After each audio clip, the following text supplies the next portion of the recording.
Good morning students, today we are going to discuss about ozone. Okay, आज हम ozone के बारे में स्टडी करने वाले हैं।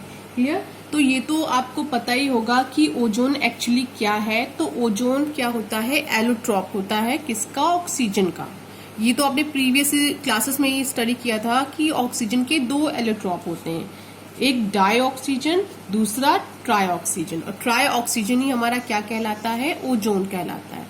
ओके, तो चलिए हम कुछ बेसिक सी बातें कर लेते हैं ओजोन के बारे में। तो ये जो ओजोन होता है, फर्स्ट टाइम इसको किसने डिटेक्ट किया था? तो फर्स्ट टाइम इसको वैन मैरो ने डिटेक्ट किया था और नियर अबाउट 1785 की नियर की ये बात है। ओके, लेकिन इसकी जो ऑफिशियल डिस्कवरी हुई थी वो ऑफिशियल डिस्कवरी शॉन बीन ने की थी।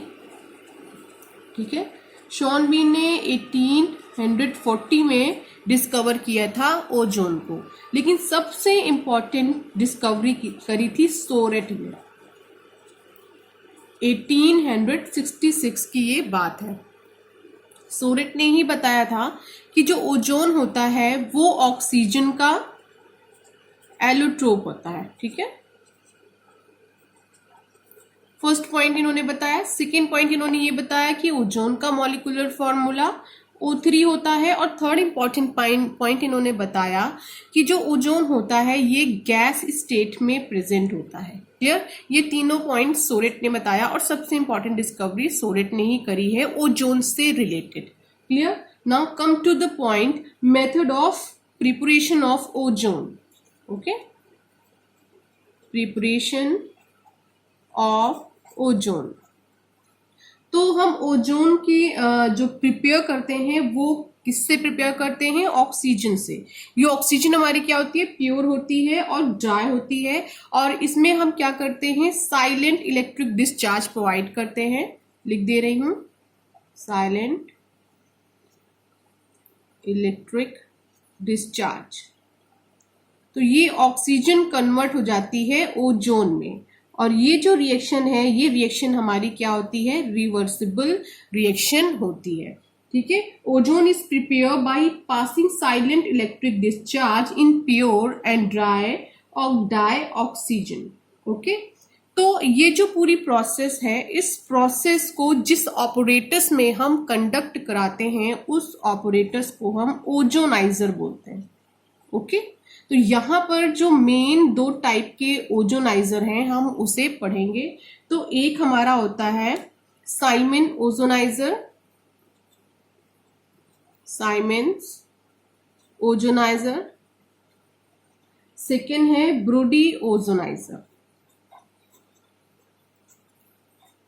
ओजोनाइजर। क्लियर? ये दो मेन ओजोनाइजर हैं। तो फर्स्ट हम स्टडी करने जा रहे हैं साइमन्स ओजोनाइजर को। तो साइमन ओजोनाइजर दो कोएक्सियल ग्लास ट्यूब से मिलकर बना होता है जो कि एक एंड पे सील होता है। ठीक है, ठीक है, जो इसकी इनर सरफेस होती है और ये जो इसका आउटर सरफेस होता है, इसके ऊपर टिन फॉइल की कोटिंग होती है। तो ये जो रेड आपको मैंने दिखाया है ये क्या है? कोटिंग है। किसकी? टिन फॉइल की। ओके, टिन फॉइल की कोटिंग होती है। ये जो इनर और आउटर टिन फॉइल आपको दिख रहा है ये इनर टिन फॉइल है और ये दोनों बाहर वाले क्या है? आउटर टिन फॉइल है। दोनों ही कनेक्ट होते हैं एक पावरफुल इंडक्शन कॉइल के थ्रू। ठीक है, इसमें एक इन से हम प्योर और ड्राई ऑक्सीजन को पास करते हैं। देखिए ये इनलेट है, इसके थ्रू हम ड्राई ऑक्सीजन इसमें इस ग्लास ट्यूब में पास करते हैं। इसके बाद हम इंडक्शन कॉइल की हेल्प से इलेक्ट्रिक करंट पास कर देते हैं। ठीक है, तो रिएक्शन होती है। ये जो हमने ड्राई ऑक्सीजन पास करी है ये किसकी प्रेजेंस में? इलेक्ट्रिक करंट की प्रेजेंस में किसमें कन्वर्ट हो जाती है? ओजोन में कन्वर्ट हो जाती है। क्लियर? तो इस तरह से बच्चों जो हमें ये आउटलेट है, देखिए इस आउटलेट के थ्रू जो बाहर हमें ऑक्सीजन मिलती है उसको हम ओजोनाइज्ड ऑक्सीजन के नाम से जानते हैं। देखिए यहाँ पर जो हमें आउटलेट में जो ऑक्सीजन मिल रही है उसको हम ओजोन नहीं बोल रहे हैं, ठीक है, उसको हम बोल क्या रहे हैं, ओजोनाइज्ड ऑक्सीजन। अब ऐसा हम क्यों बोल रहे हैं, हम यहाँ पर भाई ऑब्वियस सी बात है, हमने ऑक्सीजन अंदर डाली है, इलेक्ट्रिक डिस्चार्ज पास किया है तो हमें ओजोन मिलना चाहिए, ठीक है, लेकिन हमें मिल क्या रहा है, ओजोनाइज्ड ऑक्सीजन। ऐसा क्यों, ऐसा इसलिए हो रहा है क्योंकि ये जो आप देख रहे हो O2 O3 में कन्वर्ट हो रहा है, तो ये O2 O3 में केवल 10 to 15% ही कन्वर्ट होता है, यानी कि केवल हमें 10 to 15% ही ओजोन मिलता है, बाकी ऑक्सीजन एज इट इज रहती है। यानी यहाँ पर जो बाहर निकल रही है उसमें मेनली क्या क्या चीज है हमारे पास, 85 to 90% तो उसमें ऑक्सीजन है, केवल 10 to 15% ही ओजोन है, तो इसलिए हम इसको ओजोन नहीं बोल सकते, हम इसको एक नाम दे रहे हैं, वो क्या है, ओजोनाइज्ड ऑक्सीजन का नाम है। ओके, इसी तरह सेम हम ब्रूडी ओजोनाइजर के बारे में भी बात करेंगे। तो बच्चों कुछ ऐसा ऑपरेटर्स होता है ब्रूडी ओजोनाइजर का। यहाँ पर जो यू शेप की ट्यूब है, इस यू शेप की ट्यूब को हमने एक सिलेंडर में रखा हुआ है, जिस सिलेंडर में डाइल्यूट सल्फ्यूरिक एसिड है। इसके अलावा इस यू शेप की ट्यूब में भी डाइल्यूट सल्फ्यूरिक एसिड ही हमने फिल किया हुआ है। ओके, देखिए इस यू शेप की ट्यूब में हमने एक प्लैटिनम इलेक्ट्रोड लगा रखा है, साथ में इस सिलेंडर में भी हमने एक प्लैटिनम इलेक्ट्रोड लगा रखा है। इन दोनों ही इलेक्ट्रोड को हमने इंडक्शन कॉइल से अटैच किया हुआ है, ठीक है। ये इनलेट है जहां से हम प्योर और ड्राई ऑक्सीजन अंदर डालेंगे इस इनर ट्यूब में, ये हमारी क्या है, इनर ट्यूब है, इसमें डालेंगे। इसके अलावा ये आउटलेट है जहां से हमें ओजोनाइज्ड ऑक्सीजन मिलेगी, ठीक है। तो प्रोसेस कुछ ऐसी होती है कि प्योर और ड्राई ऑक्सीजन को हम इनर ट्यूब में डालते हैं, उसके बाद हम इंडक्शन कॉइल के थ्रू, ये पावरफुल इंडक्शन कॉइल है जिसके थ्रू हम इलेक्ट्रिक डिस्चार्ज पास करते हैं अपने apparatus में, और वहाँ पर जो हमारी प्योर ऑक्सीजन है ये कन्वर्ट हो जाती है O3 में in the presence of electric discharge. Okay, तो ये जो O3 होता है, ये O3 देखिए यहाँ से होता हुआ आउटलेट के थ्रू ओजोनाइज्ड ऑक्सीजन के फॉर्म में बाहर निकल जाता है।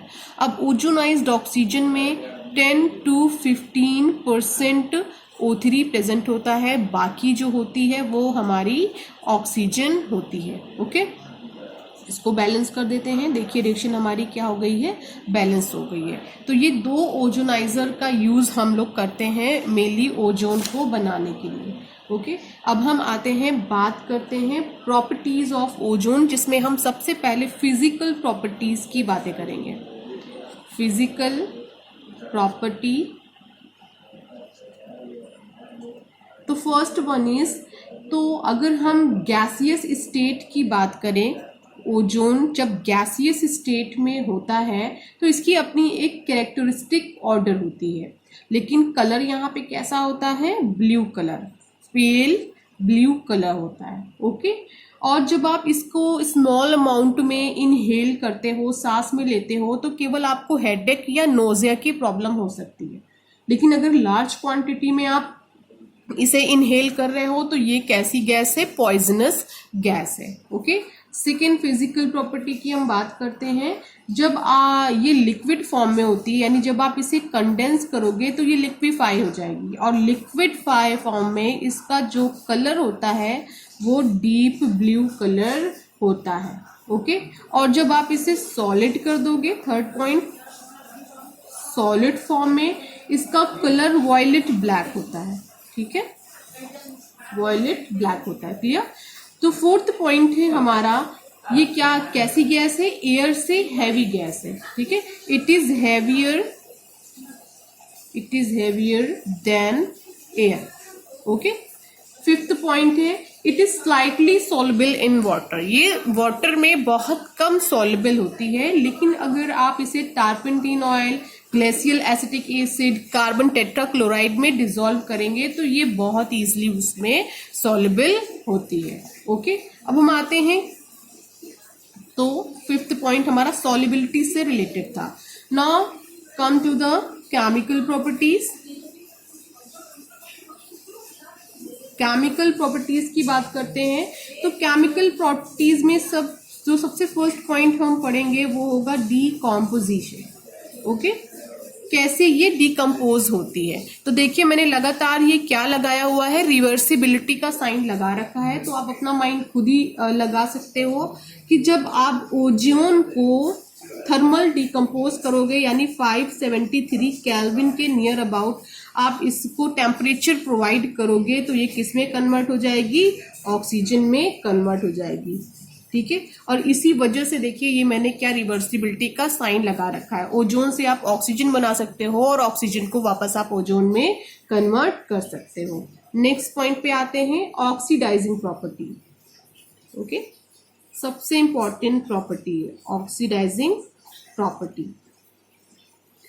तो ऑक्सीडाइजिंग प्रॉपर्टी एक्चुअली ओजोन में आती क्यों है, तो ये जान लीजिए कि, और दूसरा एक बहुत इंपॉर्टेंट क्वेश्चन है कि ozone as compare to oxygen ज्यादा स्ट्रॉन्ग ऑक्सीडाइजिंग एजेंट की तरह बिहेव करता है। ऐसा क्यों होता है, ऐसा इसलिए होता है क्योंकि जो ओजोन होता है, आप जब ओजोन को डिकम्पोज करोगे, ठीक है, ये क्या है आपके पास ओजोन है, जब आप इसे डिकम्पोज करोगे तो आपको ऑक्सीजन और नेसेंट ऑक्सीजन मिल जाता है। ठीक है, तो ये जो नेसेंट ऑक्सीजन आपको मिला हुआ है, ये नेसेंट ऑक्सीजन ज्यादा रिएक्टिव होता है एज कंपेयर टू ओजोन। तो ये याद रखिएगा, जो ओजोन होता है वो ऑक्सीजन से ज्यादा स्ट्रॉन्ग ऑक्सीडाइजिंग एजेंट होता है। और क्यों होता है, क्योंकि जब आप ओजोन को डिकम्पोज करते हो तो आपको नेसेंट ऑक्सीजन मिलता है, और ये जो नेसेंट ऑक्सीजन होता है ये नॉर्मल ऑक्सीजन से ज्यादा रिएक्टिव होता है। Okay, then O2। क्लियर। अब हम आते हैं ऑक्सीडाइजिंग कैरेक्टर देखते हैं ओजोन का मेटल्स पर, फिर नॉन मेटल्स पर देखेंगे, देन मेटेलॉइड्स पे देखेंगे। ओके, तो first point is oxidation of metals. Okay, तो ओजोन में ये कैपेसिटी होती है कि वो मेटल्स को उनके ऑक्साइड में कन्वर्ट करने की कैपेसिटी शो करता है। ठीक है, तो इसकी एक जनरल रिएक्शन कैसे होगी, सपोज ये हमारा मेटल है, ठीक है, ये ओजोन से रिएक्ट करेगा तो रेस्पेक्टिव ऑक्साइड्स में कन्वर्ट हो जाएगा। ठीक है, respective oxides. Respective oxide means ये होता है कि अगर आपने यहाँ पर Ag दिया है तो यहाँ पर आपको सिल्वर ऑक्साइड मिलेगा। हम रिएक्शन देख लेते हैं।